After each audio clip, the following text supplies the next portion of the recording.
Hello, everyone, and welcome to the Two Trees Podcast. Again. This isn't John Dillon, as you know, so this must not be a typical podcast. Today, I think we're going to kind of go through a rambling. That's right. Been talking a lot about Hellenism, and we decided to discuss a little bit how this affected the world around Jerusalem and what's taking place. I'm Jacob Kessling, and today we have Steve Deaton. Hey, folks. And we have Rosemary Moeller. Hi, everybody. It's great being back. We're still on this retreat, and the trees are turning color. This is beautiful out here, and it's nice weather. It was cold this morning. Mm-hmm. Well, I do want to just jump in, though, for a real quick minute and talk about, when I'm at retreats, I a lot of times think about peaceful nights and fantastic beds to sleep in.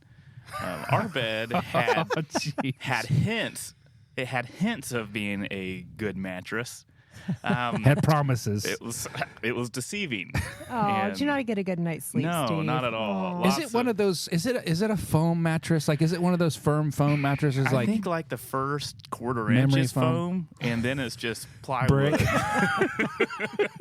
Okay, is there a difference between a ramble and a rabbit hole? I really want to know because I think we're getting ready to go down one. It's fine. Yeah, I just don't know how retreating it is. It was it was toilful, and the toil and the tribulations of life have been real. And you complained about your wife's egg casserole too. So I can't believe it. Every time we go out with Steve and without Jana, it's always my wife's cooking is so much better. So it was kind of surprising this morning that you kind of like, you know what, your egg casserole's a little runny and it makes my stomach sick. Listen, there's no improvement without constructive criticism. Yeah. And so, she was thank you, sir. For your, she loved your complaining. She does such a good job at responding really well to my feedback, and I really appreciate that. So you guys have like 5 kids. I'm pretty sure that she's immune to complaining about meals. Well, we've been talking about the Uh-huh. last, I don't even know how many episodes in the intertestamental period. I can't help but to think, this is what happens when I get into Scripture. I don't know if you guys do this, but you ever put yourself in the story? Like, many times. What if I was there watching this happen? What would take place? And not just that. I mean, typically history is written with the narrative of the kings and rulers and powers and those kinds of things, and all the peasants and the lowly of people are left, and we're kind of left wondering as to what were they thinking? How did this impact them? So I wanted to, go down a rabbit trail and talk a little bit about what and how this may have affected them, and maybe connect it to kind of where we're at today. So so it's been so good listening to John's talking through the historical line. I've listened to other podcasts and have listened to the intertestamental period and didn't go in much detail as we're going into, but it refers a lot to how the Pharisees and Sadducees and the Herodians and all these, how did they respond to Hellenism? Hellenism was such a huge power force at the time, as Alexander the Great didn't make it up, but kind of wrote it into the area, and it changed everything. And I think it still affects us today. Mm-hmm. And at the time, like John said the last episode, that Hellenism had its influence, that it pushed God out of the center, and it pushed it out to the outskirts, and man became center. So the idea of it is how does this benefit me? What's good for me? Even heard this idea that the gods kind of were unintelligent and men were intelligent, but the gods were powerful and men weren't. So this creation of demigod and all this other stuff. And so things changed over the years, talking generation and generation that are under Hellenistic thought. But not only that, they're living in the benefit and the lavishness of Hellenism. They go into these Decapolis cities, and there's running water, there's shops, it's beautiful.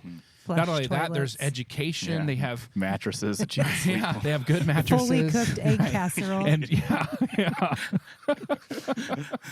I like it. I like where this is you going. have these gymnasiums, again, education, and ultimately, I feel like the thought process behind this is that we can teach people a historical, we can teach them whatever we want, whether it's an accurate view or a true view, or maybe something that benefits, Greece or later on Rome, but just being able to control those kinds of things. And And he gave them, sports, athletics. This created a sense of tribalism, getting us versus them, and it keeps your mindset off of the big enemy. And it's just very interesting how they moved in this direction. And healthcare, not only I think were the education systems learning a little bit about the anatomy of man and those kinds of things, but I'm going to pronounce this wrong, but Asclepion. Yeah. There was a Greek god. I mean, ultimately there was surgeries. There's even belief that this God would raise people from the dead.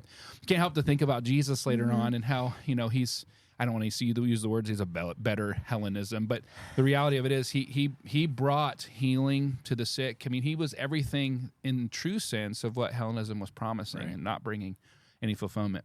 Do you think that it seems, sorry, pause. Yeah, Do yeah. you think it seems like no matter what is set up in front of the Israelites, this is what they will go after? When they go into Canaan, it's Canaanite gods. When they go into Egypt, it might be Egyptian gods. Then when they come and Hellenism comes to them, they're ready for that too. It's like they just want to follow after whatever is the flavor of the, millennium.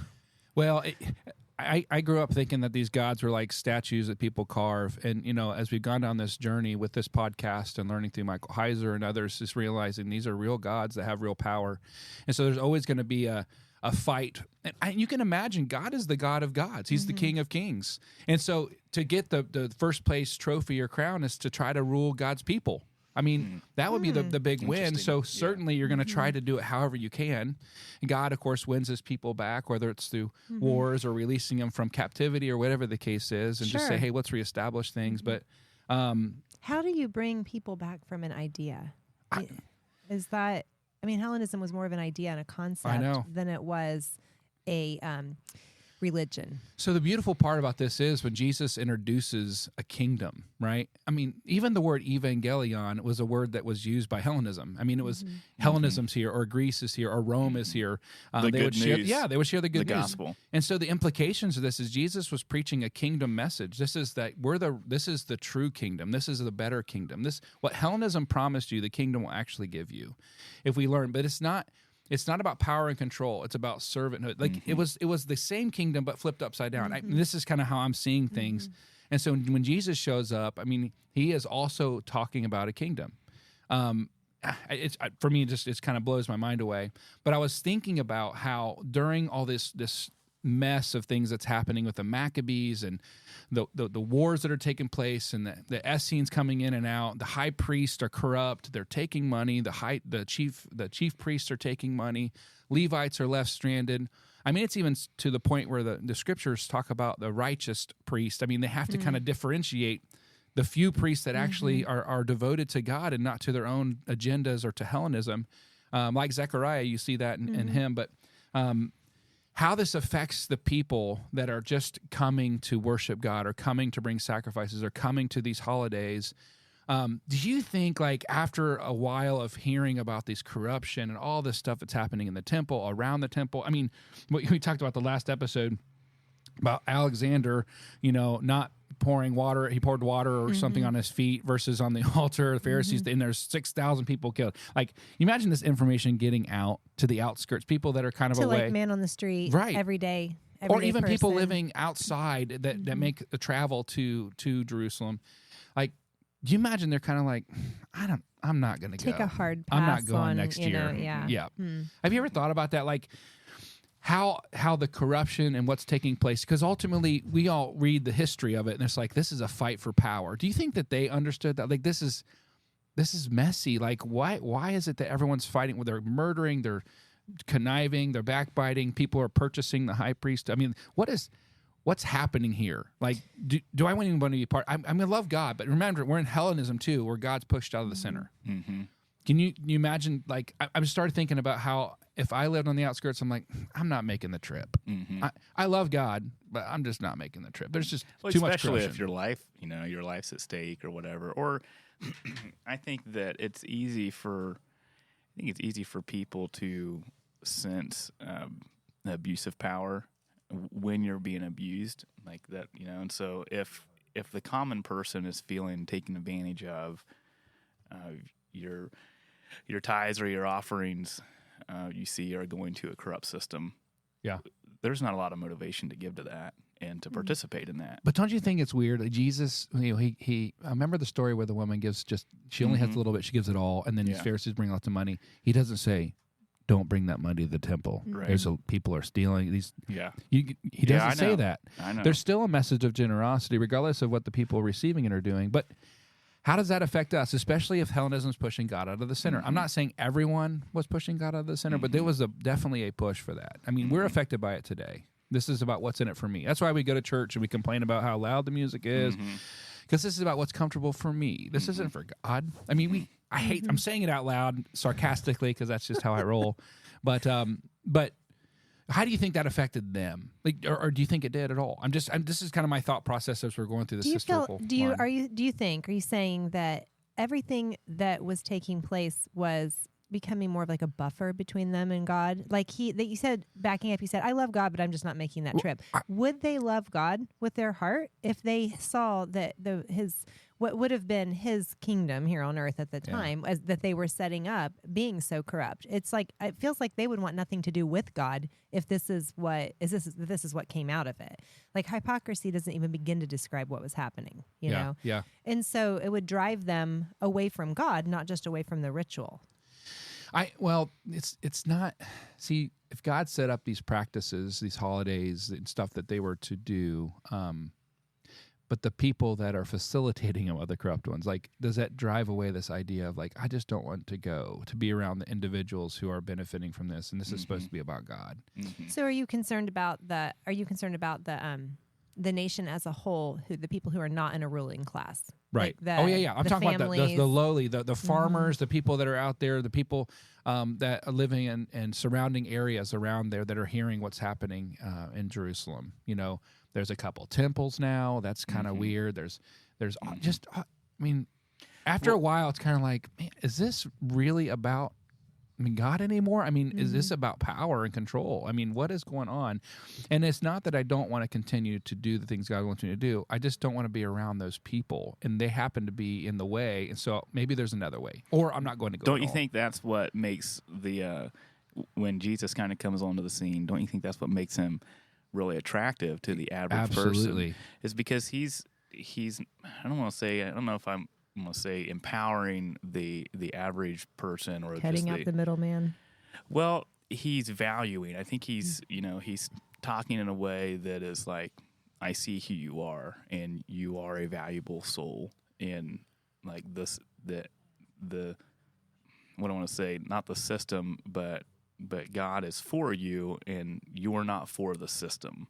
And I think that idea, like, and I wonder too, it seems like that Jesus is, it seems like maybe there's this idea we've been talking a little bit about amongst ourselves about doing an episode of Judas, and I've been thinking about him some in the last little bit, and the idea that possibly he was a zealot, and certainly if he wasn't, there were certainly others contemporary to him that were trying to move out of one sense of Hellenism, you might say, into their own, where they're like, this system's corrupt, and so if we could only get it back to the system that we want. And so there's even like this idea, I think, that there are people that are trying to manipulate Jesus a little bit to do that, and he's even taken it a step farther, I think, somehow. But just that there, in his ministry, it seems like that if you're coming to upset a kingdom, you do that by upsetting the rulers of the kingdom. And he doesn't do that at all. He seems to have very little interest in talking to the people in power. Except to call them out. Yeah. But his real ministry is to the average person.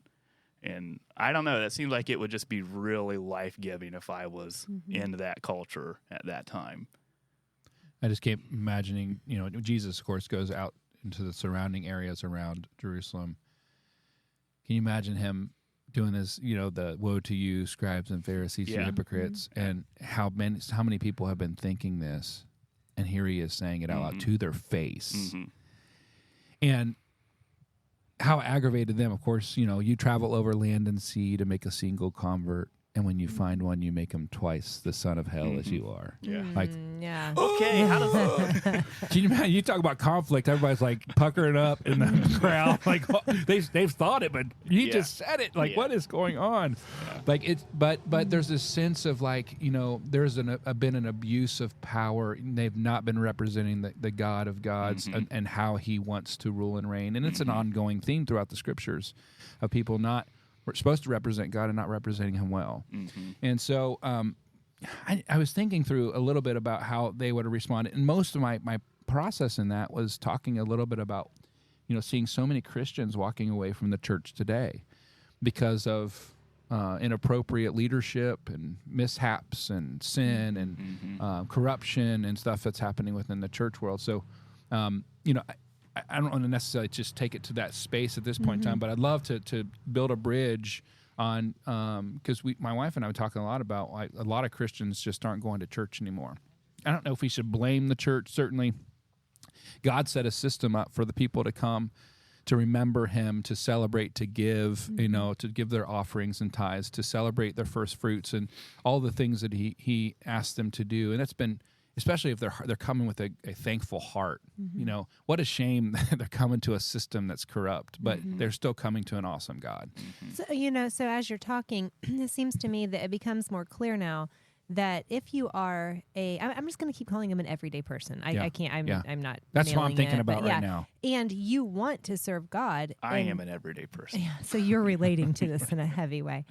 So you want to come, you are excited about the Lord, you want to serve the Lord, you want to love the Lord, but the only option you have for your outpouring of your devotion is a corrupt system that's full of leaders who are just in it for power and trying to bring about God's purposes in their own corrupt way.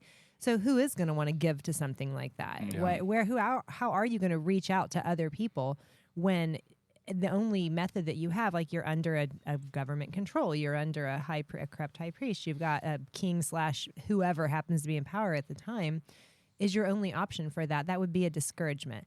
Is that a little bit like what you're saying today? I'm not calling the entire church corrupt. Don't hear me there. But that if you only the one that Jacob pastors. Is that? But the news is doing a good job, and all the news articles, and you start to think, here's 5, 6, you're hearing of them a couple, every week, and it's like, it's easy to start thinking the whole thing. Right. It's not how we ought to do, and it's not true. But it's what society sometimes is starting to think. In the case you've been church hurt and those kinds of things, whether it's abuse of power, and people have used the word of God to be passive aggressive or to attack you from the pulpit, and you can't, and you walk away. And it's not you're walking away from God; you're walking away from the church and from a system, right?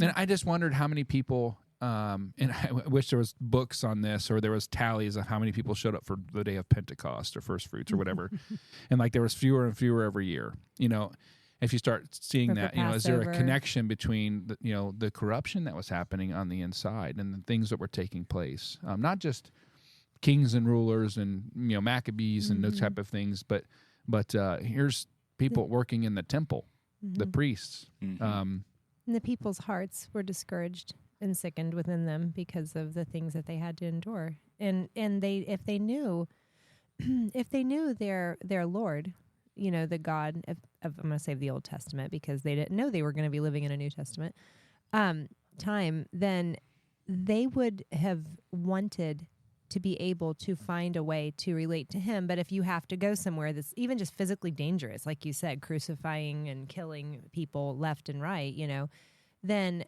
do you think that there was remnants of people who still wanted to serve the Lord and just were trying to do that the best way they could according to the law, cutting out every bit of political garbage that was happening? Do you think there was a lot of faithful people that were living in Israel at the time? I'd love to think that there were. Yeah, I'd love to think that there were. The hard part is I'm as far as evidences and stuff. I'm more of a thought process of not how, a statistic person. Yeah, I mean, how often does history take statistics of the everyday the person? winners, write it. Yeah. So we don't know.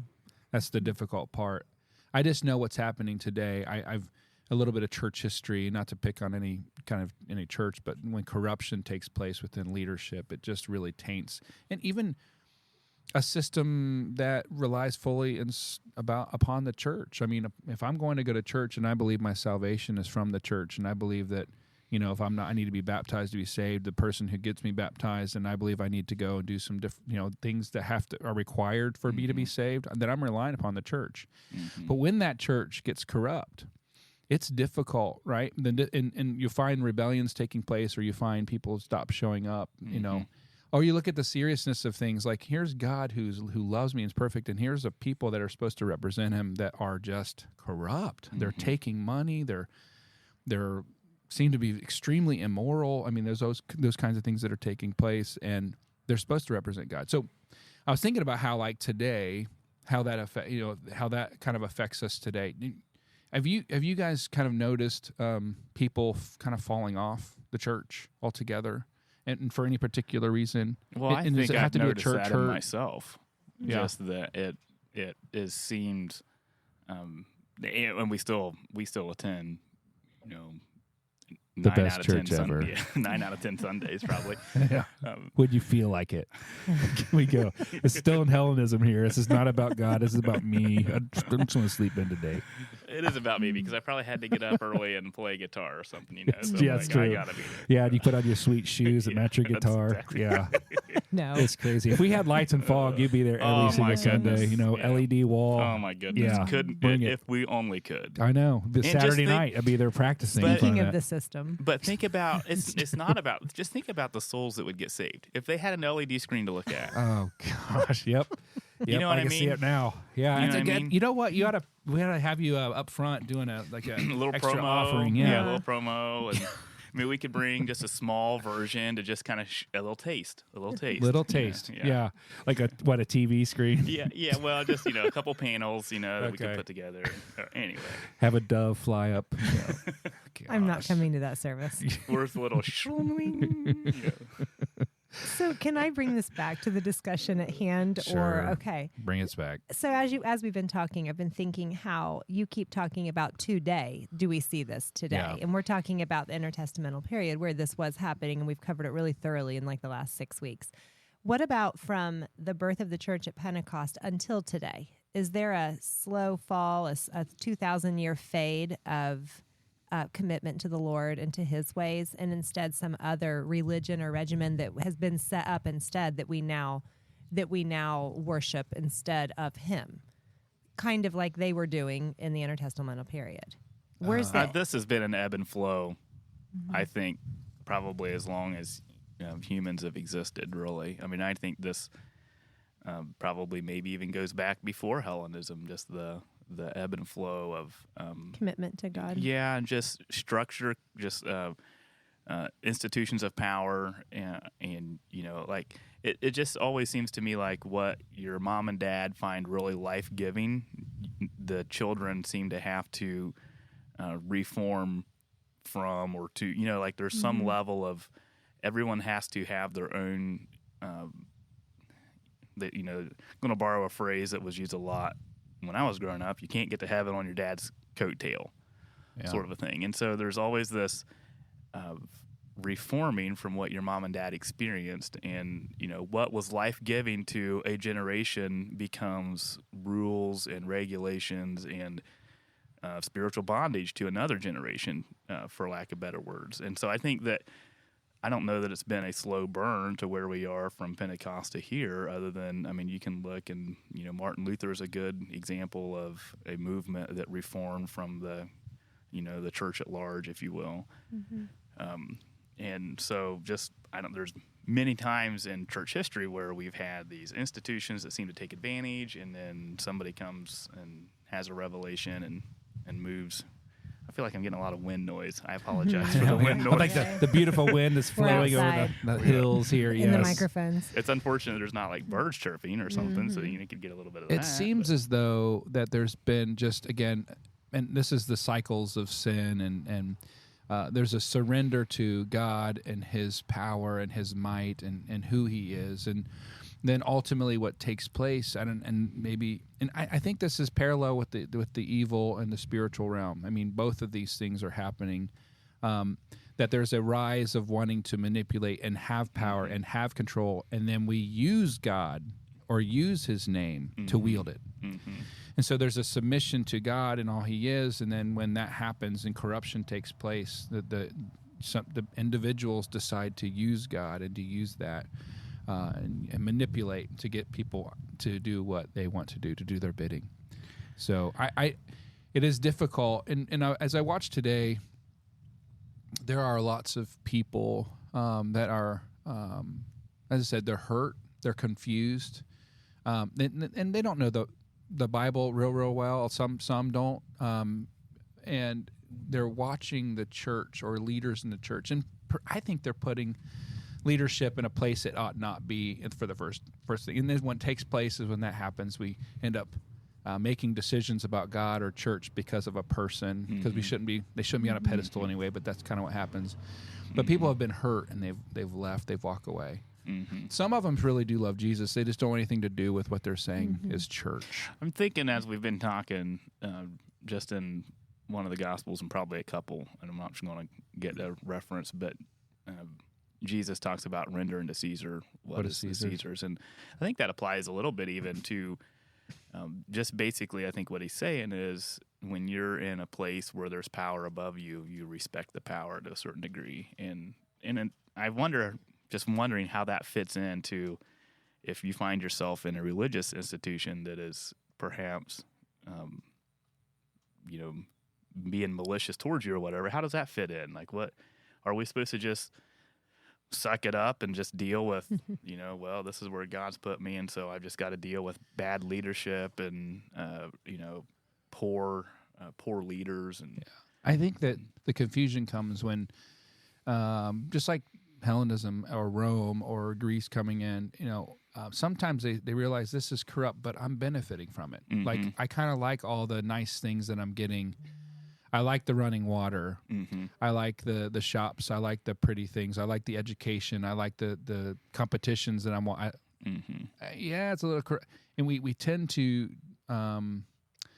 be okay with what's not good. So sometimes you have corruption within a church or within church leadership or whatever the case is, or within a family. But I like all the benefit, and I tend to excuse the behavior often. Or because I've seen a lot of times, rulers rise to power and churches thrive and grow, and this idea of God's blessing it because it's growing. But perhaps the leadership is corrupt and abusing people and hurting people and really acting in a way that's not honoring of God or representing Jesus very well, at least. But because of that, some people tend to leave and walk away. But those sometimes stick around because they like the benefits of what they look past the corruption because, man, my kids really like the ministry here. Or and I'm not saying flee. My curiosity really is landing in this idea that how many people were kind of done doing temple stuff when they heard what's happening there and connecting that really to today. The purpose here is not to throw the church under the bus, leadership under the bus. Because there's some to point fantastic out. leaders. Absolutely. And we live in a I wish there was some here. John's pointing at himself over there. He's like, throw Jacob under the bus. I am one anyway, of seven. Yeah, right. But that's what I'm saying is this is not a call out on the church itself. No. It's more to focus in on any parallels between what was going on then and what's going on now. My thought is that what the people who've walked away, who've left because of the corruption. I mean, for me, my heart goes out to them because I kind of understand it a little bit. And I don't know if this is where you pull the leaving the 99 to go get the one, but there perhaps is a ministry out there to people that have been hurt by the church. I think it would be good to embrace and to realize that this isn't God. Sometimes we just don't represent him well. And sometimes when people that are in leadership or church leadership or people that are looking up to you or me to represent Jesus and we just don't do that well, they have an idea of who Jesus is. And I'm going to flip it too, though, and just say that if you're a person that's listening and maybe you're in a spot where you feel like you need to.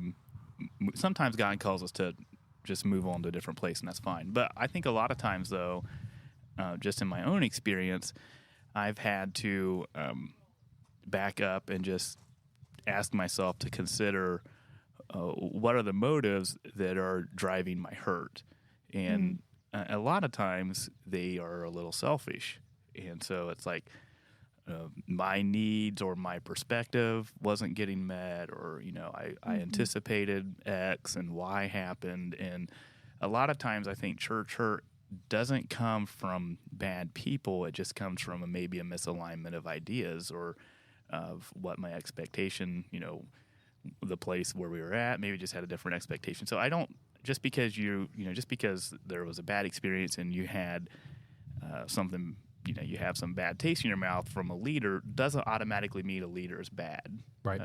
Now, that's certainly not the case if there's abuse of people, if there's immorality happening, if there's sexual abuse happening. Those things happen in the church, unfortunately. We all know stories. But there's a lot of hurt, I think, in people just from maybe a misalignment of understanding what we were here for. Does that make sense a little bit? I actually really appreciate you saying that, because that's a true statement too, that you are here to love and serve God. Mm-hmm. And if there's even a part of you that's in this for yourself, Mm-hmm. and even if you in your fallenness don't always recognize it for what it is at first, but if you love the Lord, follow him and ask for his leading, and he shows that to you, then you can't blame everybody else for your problems, Mm-hmm. and Right. that's and I mean anybody sitting here probably at some point in some relationship, whether in a marriage or in a family life or a church life, is capable of doing that. Yeah, for sure. So that is something to keep in mind. For sure. So the last part of this, I just wanted to kind of for us to have a little bit of ramble on is Jesus shows up in the middle of all this. Who was Jesus to these people? Let's think about because the whole purpose of this this whole episode is to how it affects the New Testament. And when we read Matthew, Mark, Luke, and John, we see the chief priest, or we see the Pharisees and Sadducees. We have a little bit more of a context, but at the same time, they've walked through this history of the last few hundred years of stories and all this other stuff. But Jesus shows up, and what does he do? How does he engage with the people? Like the down and outs, the sick, those who've been cast away, those who've been told over and over by religious leaders that they're lesser than, or they have sin in their life, or they're unclean. They're cast away to certain communities because they're lepers, or whatever the case is. Like Jesus shows up on the scene, and he becomes something to the people. And I just want to think a little bit about what that looks like as he shows up. And he occasionally is in the temple. He occasionally is in synagogues. He spends a lot of time going out to the people that perhaps no longer come to. Mm-hmm. And I can't help but to think again, I was saying, a ministry that I think is out there. It's not about trying to get people inside buildings. Well, what would it look like for us to go out to them? What would it look like for us to go and pray for healing over people, and to encourage people, and to lift them up, to bring light back into the scriptures, and talk about who Jesus is and how he loves? And it's not a representation of whatever leader hurt them or whatever happened in their church or whatever the case is. Because honestly, Jesus I think, was marginalized all the time. I think the biggest difference is he saw people for who they are and not for what they could do for him. And I think that deep down I think a lot of times, I think COVID really revealed this, at least for me, that what people want above all things is to know that someone cares. And I think when you are around someone that cares about you because you're you, and not because you play guitar, you can serve in children's ministry, How you benefit me, right? Yeah, and just I like you because you're you. And that's really, really attractive, and that's hard. That's hard for us to do because, we've all been in situations where maybe we've had to cut off a relationship just because it got toxic for one reason or another, and then people are like, well, they just couldn't handle me for being me, and I don't know that Jesus seems to be different than that, but I think that's what really pulls people to him, is not because of here's somebody that values me because of me and not because of what they believe I can offer. I don't know. Whereas maybe the religious system at the time, and a lot of times maybe now, is we value people for what they can bring. What can you tithe? Can you serve? Can you these are the marks of really serving in a church, and they're Like all the body things of Christ has become a checklist. Like Yeah. we need someone to do the sound. We need someone to do the this and the this. And it's more of a Which these are necessary things. It's a balance and a fine line between serving and checking off a box, Right. and anybody can fall into that. And Yep. next thing you know, you have this form that everybody's following for a result. And the love of many grows cold. And it can, I think that praying for revival is important, both in my own heart and in our nation and our world. I feel like after studying so much church history for years, that you can see movements opening and awakening. And you, Jacob, saying a lot of people just don't really want to go to church anymore because they're burnt out. Is this a time for a revival? I don't know. I really Yes. don't. But I think, well, it's always time. a good time It's for time. a revival. I mean, if it Yeah. means we got to be going to church Mondays, Wednesdays, Friday nights, I In a don't know, tent. a little less revival maybe. So like when you're thinking through these kind of concepts, like how were they impacted by it? I mean, I read the Good Samaritan. Yeah, woman, that's what I was It thinking. seemed of like there too. was some tension with her. Like we're not allowed in that temple, so we kind of have our own. Oh, you mean the woman at the well? Woman at the Okay. well. Yeah, that's. Yeah. I said good. Say good. Yeah. Yeah, I knew whatever. who She you was meant. ace in Yeah. The there. woman Yeah. at the well. Was she good? Woman at the well. But just just kind of minimizing this idea, this isn't about a temple. That this is about spirit and truth. Just engaging with them. That like maybe you've had your ideology in the wrong spaces, and ultimately that's all they really knew. But I can't help but to think of again the leper or whoever else was banished from their homes and banished from their church because they're unclean and they can no longer be part of. And here he is touching them, which is unclean to do, and he's engaging with them and restoring them, and not just to worship in the temple, but restoring them back to their families. And I don't know. I look at Jesus' ministry and how he walked about, and just who he met with, who he talked to, what he said, and like almost like restoring or giving light or life or bringing light back into a very dim and depressed, hopeless kind of space. It's like the opening of the Gospel of John. Yeah.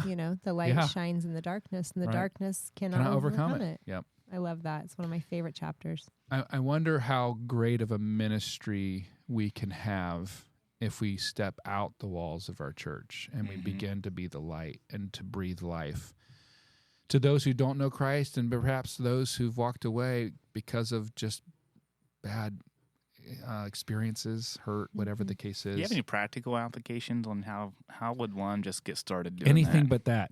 Anything but that is what you're saying. Do you have a checklist that I could print off? Well, I'm just saying, like, if I'm listening and I'm like, okay, I hear you, but how do I do that?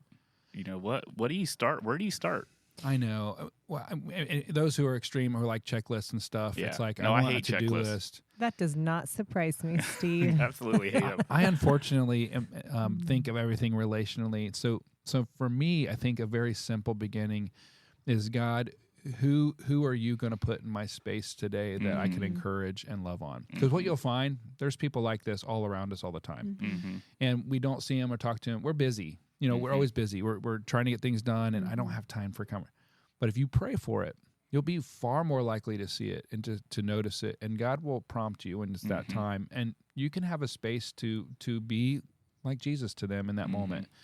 And I think it's that simple, small stuff. I mean, Jesus had to go through Samaria. Like he had an appointment, and so is there a divine appointment for you or for me today? And I think that this random acts and daily acts of obedience is what I think pleases the Father. It's like, and how do I encourage people who are still going and are faithful? And how do you encourage and love on people who have walked away?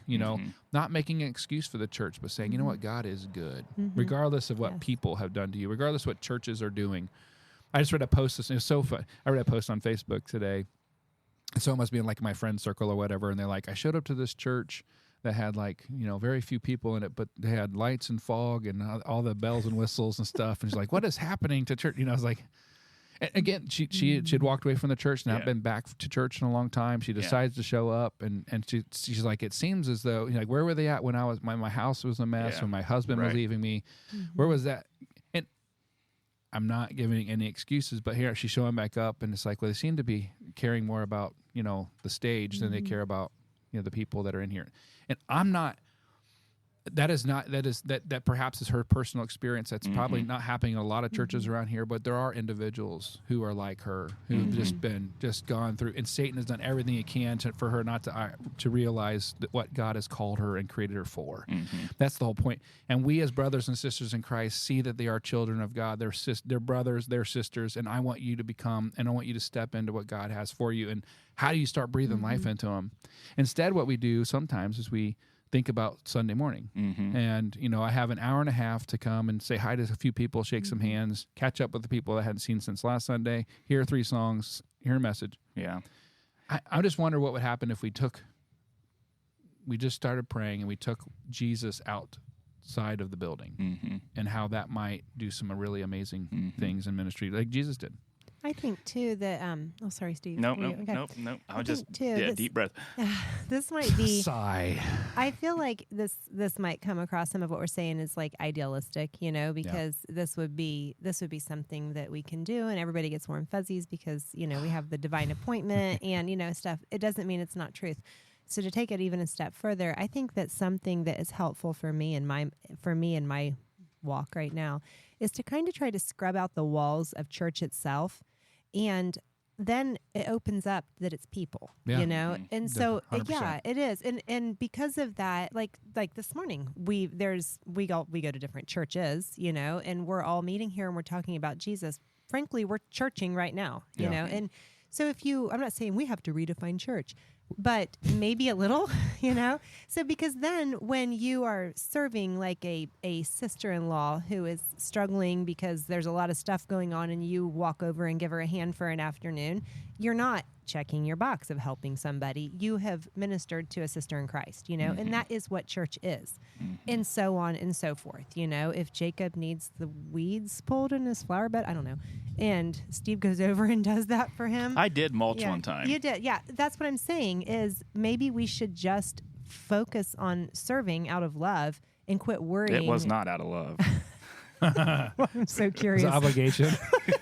The checklist. Whatever I think there floats was a your boat. graduation party or Yeah. something. I was like, I'm just pulling up some things. I mean, these are, but to give a cup of cold water in Jesus' name. Let's just put it that way.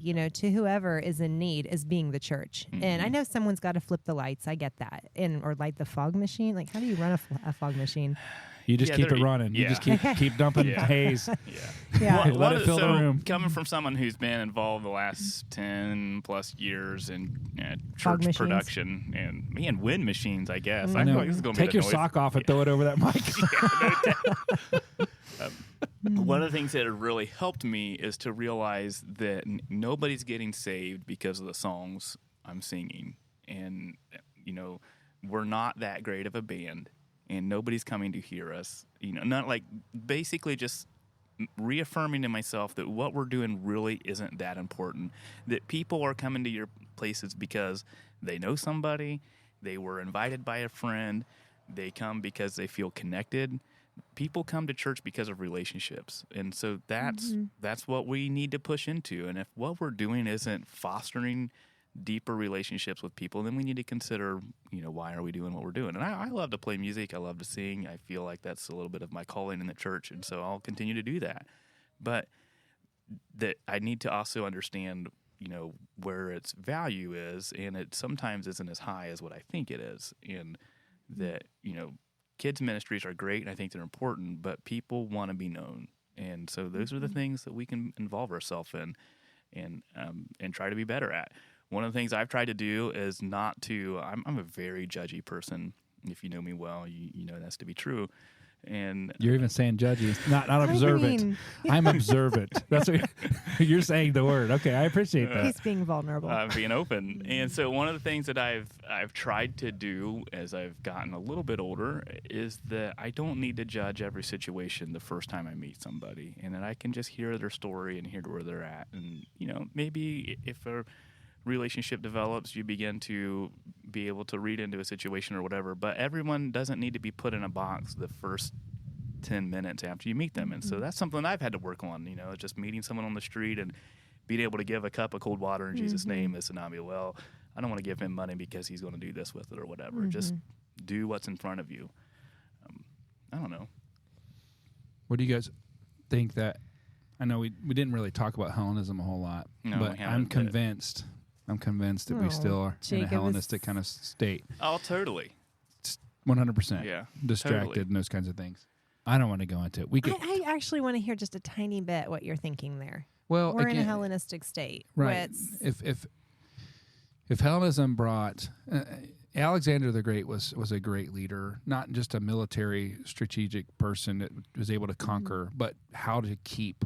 He was an idea man. I mean, So Hellenism was an idea. It was a sociopolitical idea that kept people distracted, that gave them some benefit, kept them like tribalism or athletics. You're for Team Red or Team Blue, or I'm for Ohio State, or I'm from Michigan, I'm from, it keeps us warring with each other. It keeps us distracted from I don't want to say the enemy, but it keeps us distracted from or taxes or whatever the case is. This sounds like something that a conspiracy theorist would say. It really does. It really does. Or education. You control the education system. You provide. Again, like I said earlier, you provide medical. You provide some stuff like that. It creates a sense of distraction, and it's nice stuff. If you don't want people to rebel, keep them comfortable. Yeah. That's all. That's really what bread you're saying. and circuses. Yeah. I mean, Yep. they were taxing him. Again, it seems like the Jewish people were upset. There was a lot of poor people, and then not only that, the tax collectors were taking extra off the top, and it was again corruption, and it hurt relationally. But I don't know. I think that we're kind of in this kind of same world today. We're comfortable. Mm-hmm. We're comfortable. We don't have to pray and ask God for our daily bread. We had enough in the bank account. We got grocery stores full of canned goods. We got it's a different space we're in. And not that I want God to take all this away so we have to rely upon him, but I'm wondering what life would be like and how our reliance and relationship with Jesus would look like if we didn't have such ease. Well, I So- think applying it, I'm jumping in No, here. you Sorry. do it. It's fine. I think just to take it back to maybe some of our church culture, like we've been talking about, a lot of if I'm honest with myself, and sometimes I am, most of the time I'm not, but right now I'm going to be honest with myself. And if I'm honest with myself, And a lot of everybody my listening. a lot of my frustration with church is because it's not meeting my need, and I think that speaks a little bit to the Hellenistic culture that we find ourselves in.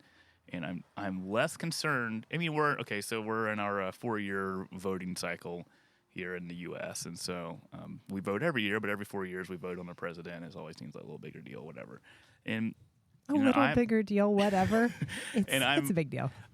but it's a big deal because we want to vote for the guy that's going to benefit me the most Yeah. and what I believe What in. I stand for. Yeah, and the But truth even that I stand for. those things have been handed to us, right? I mean, we can get into such a. I'm not doing it. I'm not Here we doing it. are. We're 50 minutes in, so For first, I want to read this, and we'll do our. You were saying worship music, and I was thinking about the opening song. I was like, well, maybe that's it. But of course, there's no words, and we're not tagging 3 times. But yeah. Let's repeat that, Bridge. that's right. Yeah, it's our closing song. Will be. So no, I was 1 John 2. I want to read this, and then we'll kind of close. And I actually would like to just close by praying for the church, for people all over, for those who've been That'd be hurt, good. for those who are listening to this, because this is your church and you don't go to a building. And just want to encourage you that God's called us to be among people, and it's not about a building. It's really about having a fellowship of individuals who love you and who love God and who will encourage you and who will challenge you. That's what's really important. If it doesn't have a sign in the yard and there's not a staff pastor, that's okay. But if you've been hurt, I'm so sorry, and that's not what Jesus wants for you. And I hope that you can forgive and move forward, but move into relationships with people who will love you as Christ loves you. 1 John 2 says this, but if anyone obeys his word, this is 2:5, love for God is truly made complete in them. This is how we know we are in him. This is how we know we are in Jesus. Whoever claims to live in him must live as Jesus did. How simple. Going back to the idea of what did Jesus do when he engaged into a culture who perhaps were moving away from a religious system or whatever because of the corruption they're in. He went and stepped in. He loved them. He cared for them. Let me pray for you guys, if you don't mind, and we'll throw our little closing music. Heavenly Father, we are so thankful that you meet us right where we're at. God, you know the struggles, you know the hurts, Lord, you know the anger even, and I think you're even okay with that. Heavenly Father, I ask that you might move in your spirit a heart to forgive, to let go, to stop pointing fingers at you who are faithful, or even at the people. Lord, you tell us that we don't wrestle against flesh and blood. This isn't about the person. This is about the principalities and the powers. So, Lord, help us to recognize the real enemy. And Lord, I pray that you would just allow us to move back into relationship, back into your church. I'm not saying a building, Lord, but amongst the people who you love, that we might be a source of encouragement, of life. God, I pray you would open our eyes to opportunities around us, that if there's a person out there that your Spirit's leading us to talk to, that you would give us the courage to do that. And God, may you open doors to allow healing to take place in the same way as you walk amongst the people when you came and you loved them, you touched them, you healed them, you hugged them, you raised the dead, you cried with them. Lord, let us be just like you, because you are the King of Kings and you are the Lord of Lords. You are mighty and awesome.